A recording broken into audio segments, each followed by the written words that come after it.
Bismillahirrahmanirrahim. Assalamualaikum warahmatullahi wabarakatuh. Innal hamdalillah nahmaduhu wa nasta'inuhu wa nastaghfiruh wa na'udzu billahi min shururi anfusina wa sayyiati a'malina. May yahdihillahu fala mudilla lahu wa may yudlil fala hadiya lahu. Asyhadu an la ilaha illallah wahdahu la syarika lahu wa asyhadu anna Muhammadan 'abduhu wa rasuluh. Allahumma shalli wa sallim 'ala nabiyyina Muhammad sallallahu alaihi wasallam wa 'ala alihi wa sahbihi ajma'in.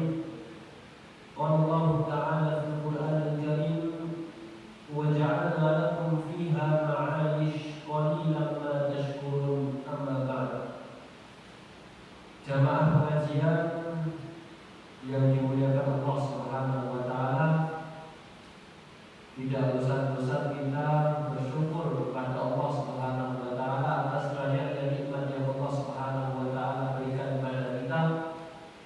Banyak sekali nikmat yang Allah Subhanahu wa taala berikan kepada kita, sehingga saking banyaknya nikmat itu kita sebagai manusia biasa tidak akan bisa menghitungnya. Tidak ada yang bisa menghitung banyaknya nikmat Allah Subhanahu wa taala yang diberikan kepada kita.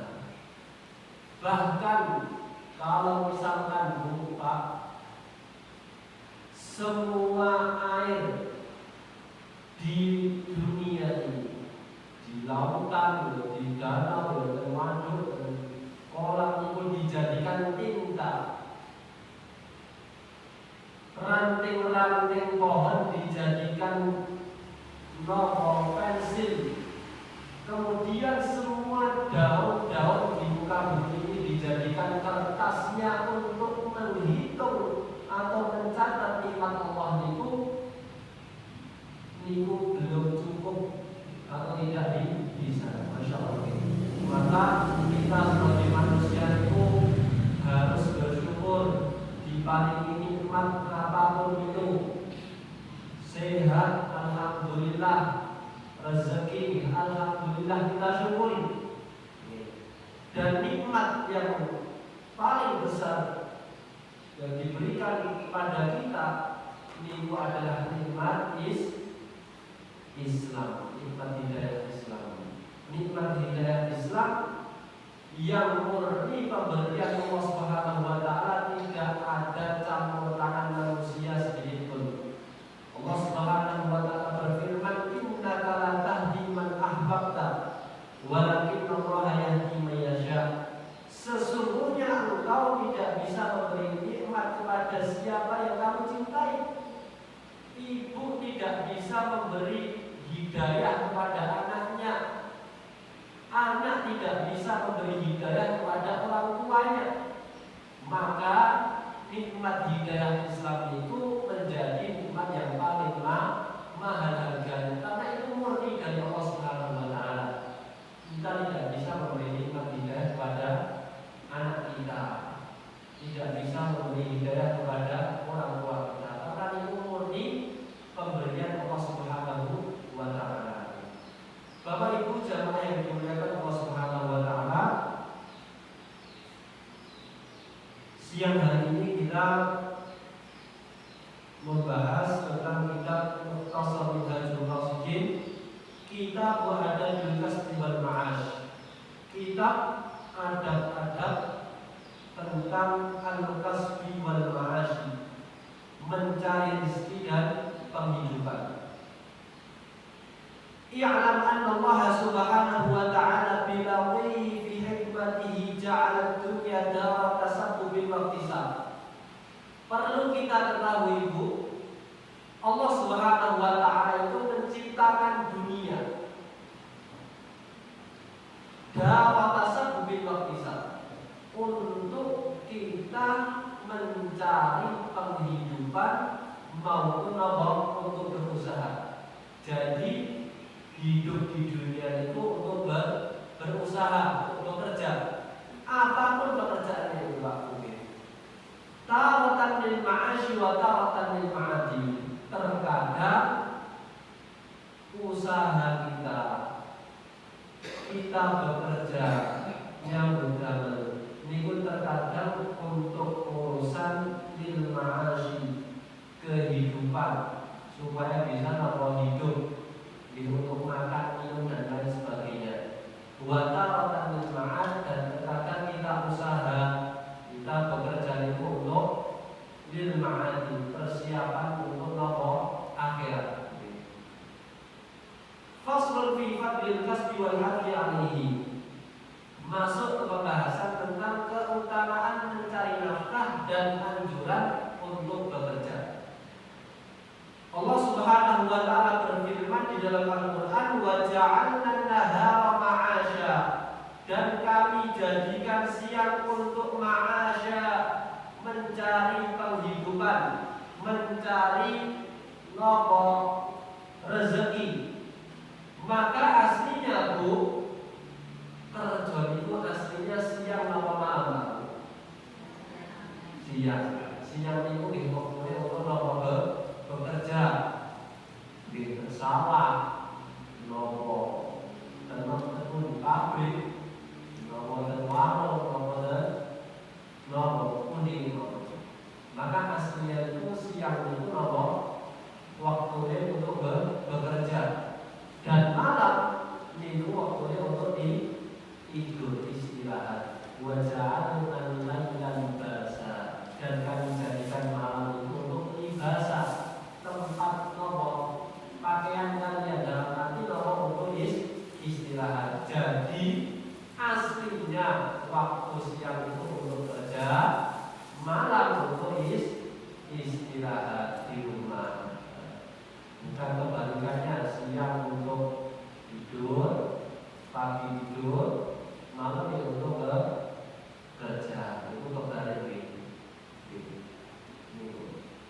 itu aslinya. Kalau nopo menurut nopo Quran, pada kalau fi ma'radil imtinan wa qala ta'ala, dan Allah Subhanahu wa taala berfirman, wa ja'alna lakum fiha ma'ayish, dan kami jadikan fiha, di dalam dunia, ma'ayish niku tempat untuk mencari rizki, tempat untuk mencari kehidupan.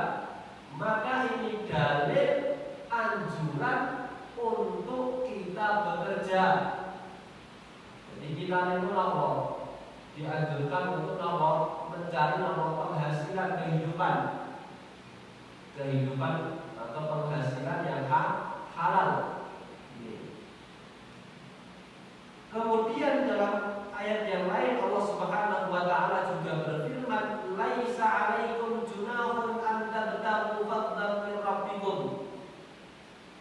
Bukan suatu masalah, tidak mengapa bagi kalian, an tabtaghu fadlan min rabbikum, untuk mencari fadlan, sedikit fadlan, karunia atau rezeki, min rabbikum, dari Rabb kalian. Jadi ini anjuran untuk bekerja.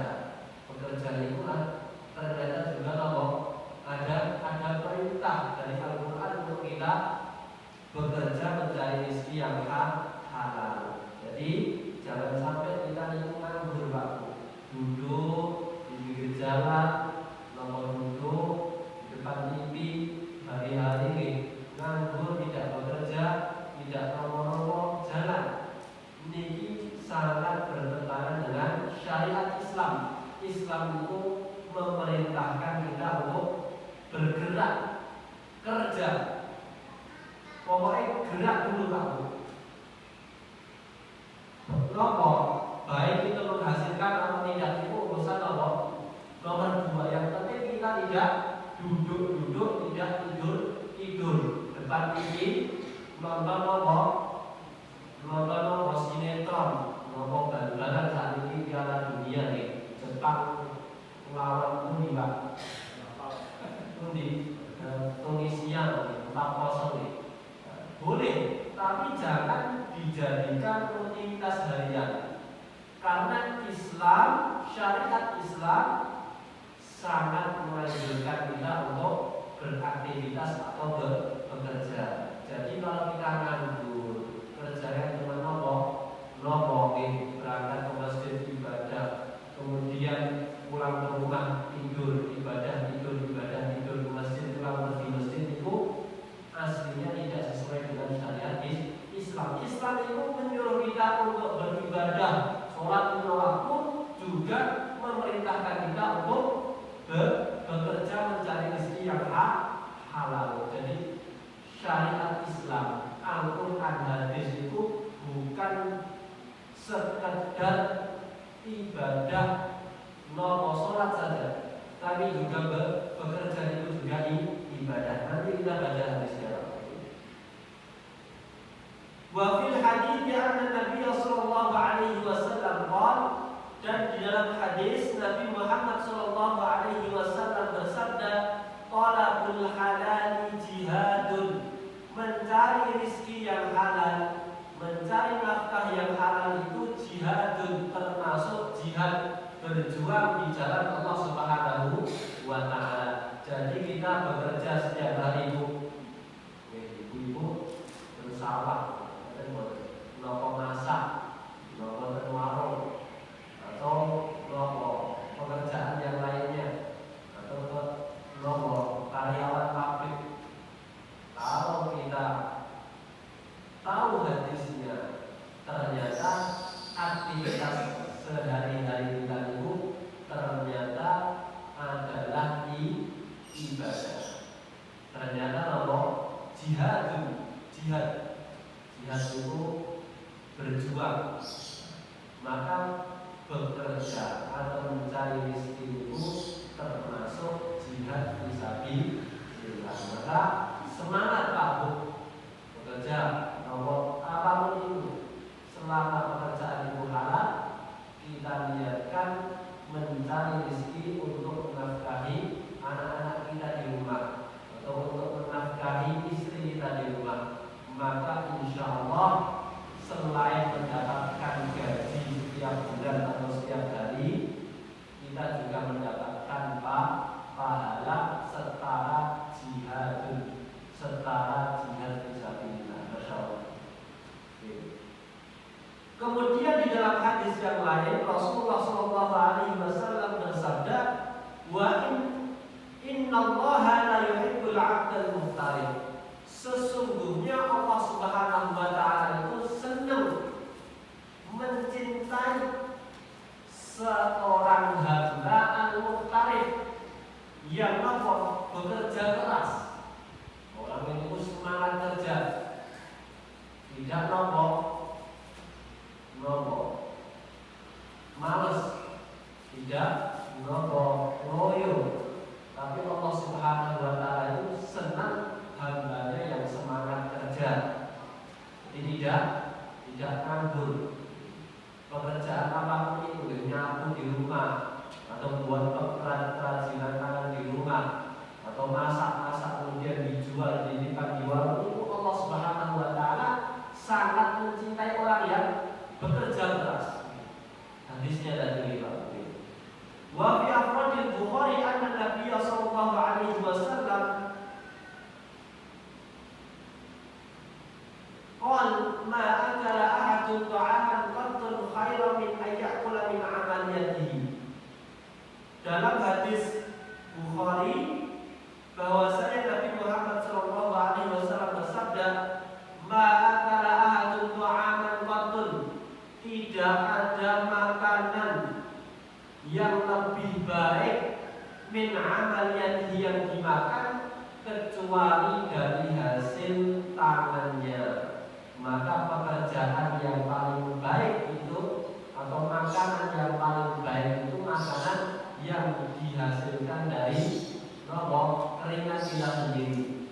Berarti bertani di rumah. Kalau ada tanah kosong, digarap tanami sayur, tanami kacang panjang, umbung, gantung kates sampai boten tinggi. Maka hasil panen dari tumbuhan itu, pemimpinan itu, kalau kita makan, maka itu adalah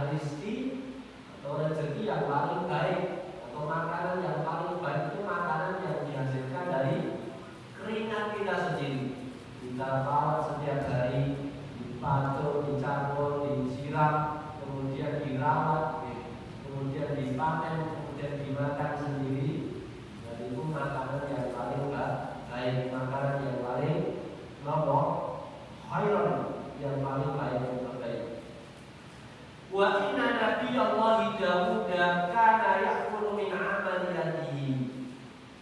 Dan sungguh Nabi Allah Subhanahu wa taala Nabi Daud alaihi salam kana ya'kulu min amali yadihi. Nabi Daud itu makan dari hasil tangannya sendiri. Hasil tangan itu bukan berarti apa masak-masak, bukan berarti gitu Pak.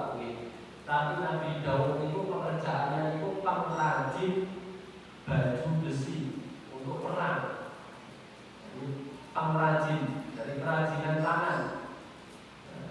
Maka Nabi Daud mendapatkan apa? Upah dari kerajinan tangan itu. Kemudian hasilnya dia apa? Belanjakan untuk makanan keluarganya, makanan untuk makanan sehari-harinya. Maka pekerjaan yang paling baik itu pekerjaan yang dihasilkan dari tangan, kerajinan tangan. Nah, itu tentang hadis-hadis fadilah, keutamaan bekerja, mencari rezeki atau mencari nafkah. Wa fi haditsin akhar, dalam hadis yang lain, anna Zakaria alaihi salam kana najjaran. Nabi Zakaria alaihi salam niku pekerjaannya apa Pak Bu? Nabi Zakaria niku pekerjaannya apa Pak Bu? Nabi Zakaria alaihi salam niku kerjanya itu apa? Najjaran, tukang kayu. Nopo itu nopo mebel. Ini buat kerajinan dari kayu, pintu, kusen, meja, atau nopo kursi dari kayu. Itu pekerjaan Nabi Zakaria, masya Allah. Berarti kalau ibu kalau di rumah itu nopo suaminya pekerjaannya itu nopo mebel atau kerajinan tangan dari nopo kerajinan dari kayu. Itu berarti nopo mirip pekerjaan Nabi Zakaria, insyaallah.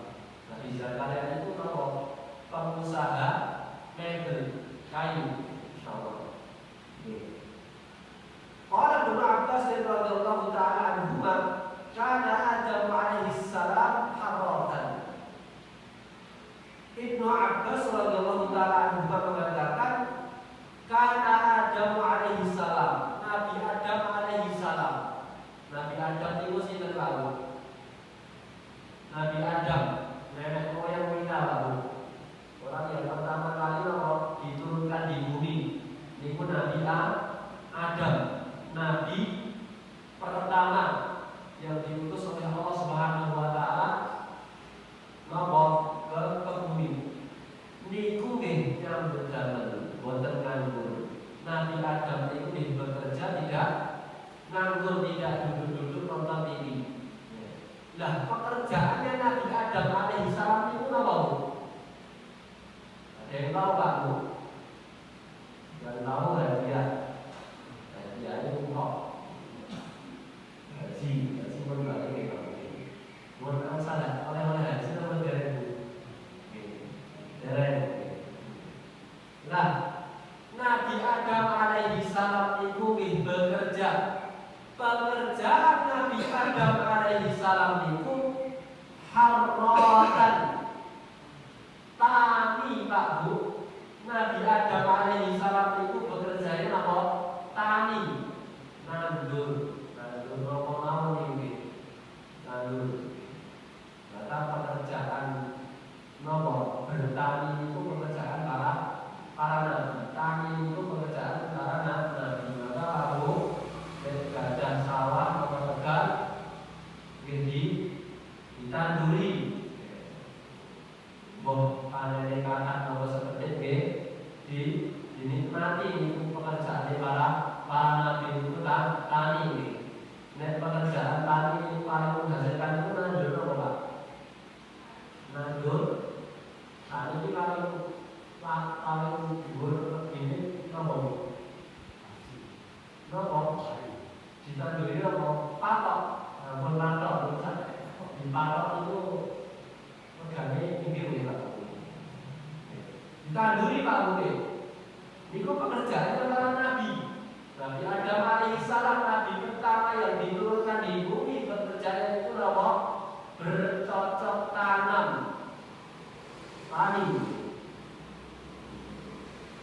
wa nurun najjar. Kemudian Nabi Nuh alaihi salam, niku pekerjaannya najjar, niku tukang kayu, pengrajin kayu. Sampai-sampai Nabi Nuh itu membuat kapal dibuat oleh Nabi Nuh untuk menyelamatkan kaumnya dari banjir. Nabi Nuh itu juga bekerja, kerjaannya pengrajin kayu. Wa Idrisu khayyaman. Kemudian Nabi Idris alaihissalam pekerjaannya adalah khayyaman, penjahit. Maka penjahit itu berarti niru pekerjaannya Nabi Idris. Tukang jahit itu bekerja. Pekerjaan Nabi Idris itu tukang jahit baju. Wa Ibrahim wa Lut zarra'aini. Nabi Ibrahim dan Nabi Lut juga bekerja. Pekerjaan Nabi Ibrahim dan Nabi Lut itu zarra'ain, petani. Wa Shalihun tajiran. Nabi Shalih alaihi salam pekerjaannya itu tajiran, berdagang, buka warung, buka toko atau sales. Niku pekerjaan Nabi Shalih alaihi salam. Wa Daud zarradan. Dan Nabi Daud alaihi salam pekerjaannya adalah zarradan, pengrajin baju besi. Wa Musa wa Syu'aib wa Muhammadun salawatullahi ta'ala alaihi wa salamuhu ru'atan. Nabi Musa, Nabi Syu'aib dan Nabi Muhammad sallallahu alaihi wasallam pekerjaannya adalah ru'atan. Napa niku ru'atan, Bu? Penggembala kambing, angon kambing. Niku pekerjaan Nabi Muhammad sallallahu alaihi wasallam. Maka nopo salah satu anjuran itu untuk kita memelihara hewan ternak, untuk meneladani Kanjeng Nabi Muhammad sallallahu alaihi wasallam. Angon kudus kenalan. Saya mau terus membuat ini seragam dan minggu, seragaman sepatungan, berangkat jam 6, pulang jam 6 gitu. Maka pekerjaan terbaik itu adalah pekerjaan yang dihasilkan dari tangan kita sendiri. Kalau kita melihat contoh-contoh yang tadi, nabi-nabi yang kita sebutkan tadi, hampir semuanya itu pekerjaan dilakukan oleh tangan, dihasilkan oleh kerajinan tangan. Maka ibu-ibu kalau di rumah atau di pekerjaan yang paling baik itu pekerjaan yang dihasilkan dari kerajinan tangan. Buat tas, rajut tas, atau buat baju, atau buat kerajinan kemudian dijual, dijualkan. Itu pekerjaan yang paling baik, Masya Allah ya.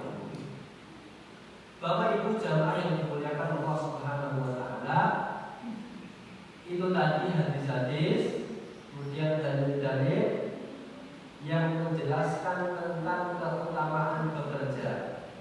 Inti dari hadis dan dalil yang kita sebutkan tadi, intinya adalah anjuran kita untuk bekerja keras. Jangan sampai kita nganggur, duduk-duduk, nongkrong, atau tidur-tiduran setiap hari, tidak kerja, tidak ada aktivitas. Jangan sampai. Kalau kita di rumah, kalau mungkin tidak di pabrik lagi, kalau tidak di toko, tidak punya kerjaan atau tidak punya sawah, sebisa mungkin kita aktivitas di rumah, nyapu, ngepel, atau punya kesibukan yang lainnya, tandur-tandur toko,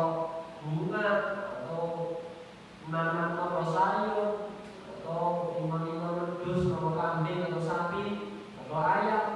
Sebisa mungkin kita cari kesibukan, jangan sampai waktu kita itu terbuang sia-sia tanpa ada penghasilan. Karena sekali lagi ayat yang kita sebutkan di awal tadi tahu Allah Subhanahu wa taala itu menganjurkan kita untuk bekerja dan bekerja mencari rezeki yang halal. Maka mencari rezeki yang halal itu merupakan ibadah. Talabul halali jihadun. Mencari rezeki yang halal itu adalah jihadun. Jihad fisabilillah.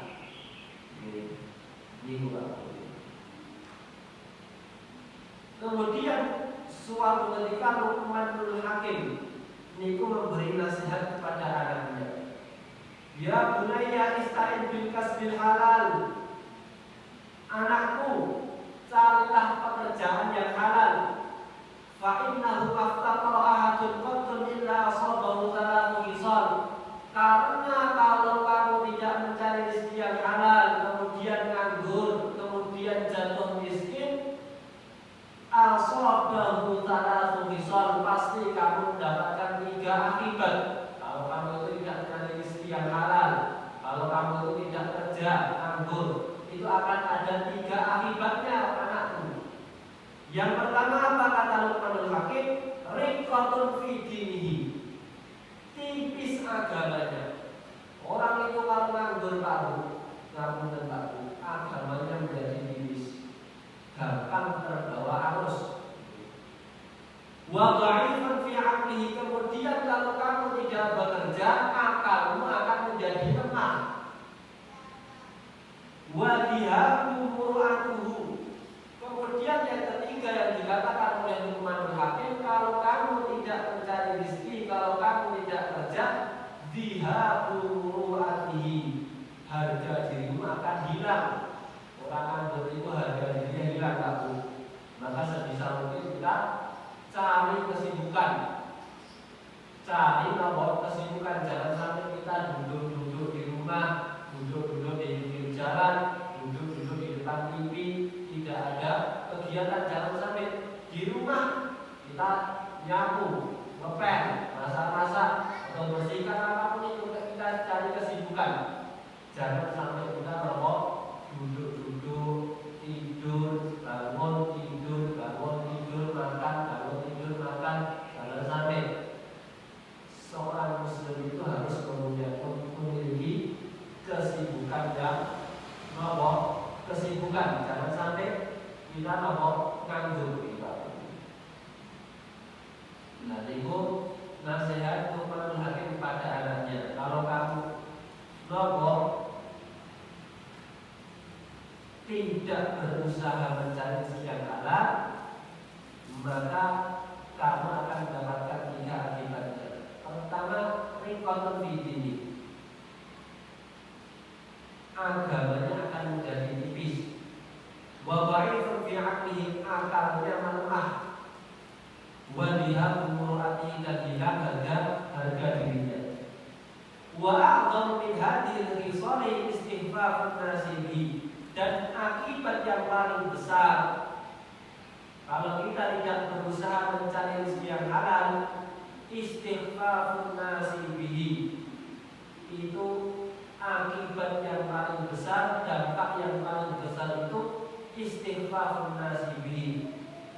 Kita akan dianggap remeh oleh orang lain karena kita tidak ada pekerjaan, menganggur, tidak ada aktivitas. Aktivitasnya hanya bangun tidur, dan ini tidak ada kegiatan yang lain.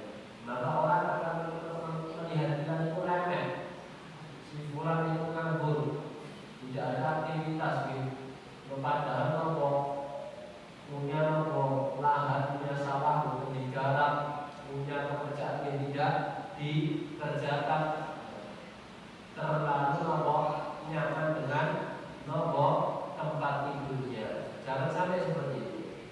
Wa qila li Ahmad bin Hanbal, dan dikatakan kepada Imam Ahmad bin Hanbal, maka kullu fi rajulin jalasa fi baitihi aw masjidihi wa qala la a'malu syai'an hatta ya'tiyani rizqi. Imam Ahmad bin Hanbal itu pernah ditanya, wahai Imam, apa pendapatmu tentang seorang jalasa fi baitihi yang duduk di rumah, aw fi masjidihi atau duduk di masjid saja. Kemudian dia ngomong seperti ini, la a'malu syai'an, aku tidak punya pekerjaan, aku tidak mau bekerja, aku ingin fokus beribadah. Biarkan rezeki yang datang padaku, rezeki itu sudah ada yang mengatur. Maka apa pendapat Imam Ahmad bin Hanbal kepada orang yang berkata demikian? Jadi wong ini mungkin pasrah Pak Kuwi, duduk di rumah, waya adzan di masjid, duduk, setelah adzan di sholat, di tadarus, tidak bekerja, kemudian dia ngomong, nomor rezeki itu sudah ada, jatahnya sudah ada yang ngatur. Maka apa yang dikatakan Imam Ahmad bin Hanbal kepada orang yang seperti ini? Maka kata Imam Ahmad bin Hanbal, hadza rajulun jahilan ilmi. Orang ini bodoh urusan agama. Orang ini tidak tahu ilmu. Ama sami'a qaulan Nabi sallallahu alaihi wasallam, apakah dia tidak mengetahui, apakah dia tidak tahu sabda Nabi Muhammad sallallahu alaihi wasallam, innallaha ja'ala rizqi tahta dhilli, sesungguhnya Allah Subhanahu wa taala menjadikan rizkiku tahta dhilli, di ujung tombakku. Jadi harus ada usahanya, bukan ujung-ujung tombak rizki itu sudah ada yang ngatur. Duduk saja nanti rizki juga datang sendiri, bukan seperti itu. Tapi Allah Subhanahu wa taala memberi kita jatah rezeki, juga menyuruh kita untuk berikhtiar mencari rezeki. Wa qala inna dzakara khair tardu khimasan wa tamuhu bil qadan. Kemudian Imam Ahmad bin Hanbal mengatakan, burung niku keluar pagi hari niku dengan perut kosong, kemudian di sore hari kembali dengan perut kenyang. Burung saja harus keluar untuk mendapatkan rezeki, maka kita juga harus berusaha ikhtiar semampu kita, bekerja semampu kita untuk mendapatkan rezeki yang halal. Jadi ampun sampai kita niku nonton terlalu semangat ngaji sampai lupa kita dengan pekerjaan kita.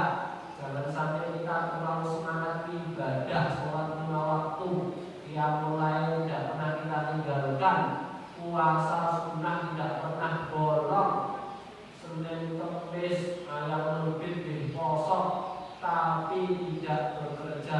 Niku Nabi tidak suka.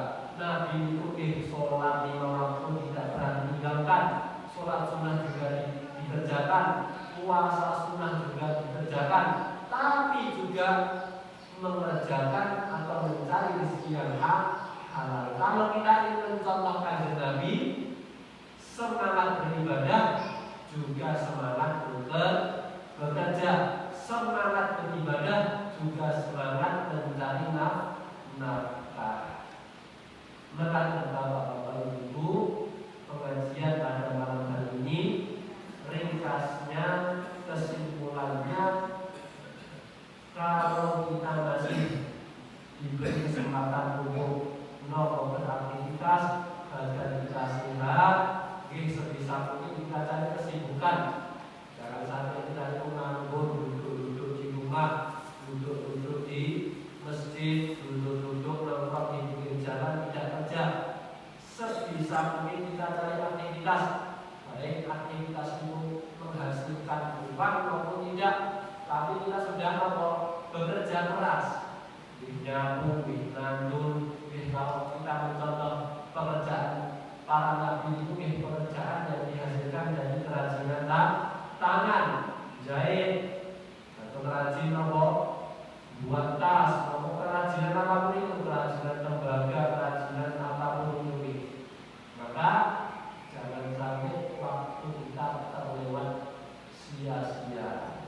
kita semangat beribadah, juga kita semangat mencari nafkah. Islam itu menganjurkan kita untuk beribadah, juga menganjurkan kita untuk mencari nafkah. Wala tansa nasibaka minad dunya, dan jangan kamu lupa nasibaka minad dunya, jatah dari duniamu. Itu juga tidak apa-apa, Pak. Sesekali kita nopo piknik, sesekali kita nopo bekerja keras untuk membuat anak kita atau istri kita di rumah itu nopo senang. Islam itu senang kalau kita itu nopo punya uang, Pak Bu. Sahabat itu kaya-kaya, Pak Bu. Abdurrahman bin Auf itu sahabat yang paling kaya-kaya. Sampai-sampai kekayaannya itu sampai sekarang itu belum habis, Pak Bu. Sampai Bapak Ibu satu tidak Mekah Madinah itu wonten bank namanya Bank Abdurrahman bin Auf. Itu hasil dari kerja keras Abdurrahman bin Auf, sahabat Nabi Muhammad Sallallahu Alaihi Wasallam. Kalau kita contoh kanjeng Nabi, kalau kita contoh para sahabat, maka kita juga harus mencontoh mereka dari luar maupun dalam. Ibadahnya kita contoh, bekerja kerasnya juga kita contoh. Kalau kita nganggur itu yang kita contoh itu kira-kira sinten Pak Bu? Kalau kita nganggur boten napa-napa di rumah boten napa-napa. Niku kira-kira kita contoh kanjeng Nabi napa boten Bu? Boten. Kalau mencontoh kanjeng Nabi, nggih bekerja mencari rezeki yang halal. Kemudian juga bekerja, setelah bekerja juga semangat beribadah. Ibadah oke, bekerja juga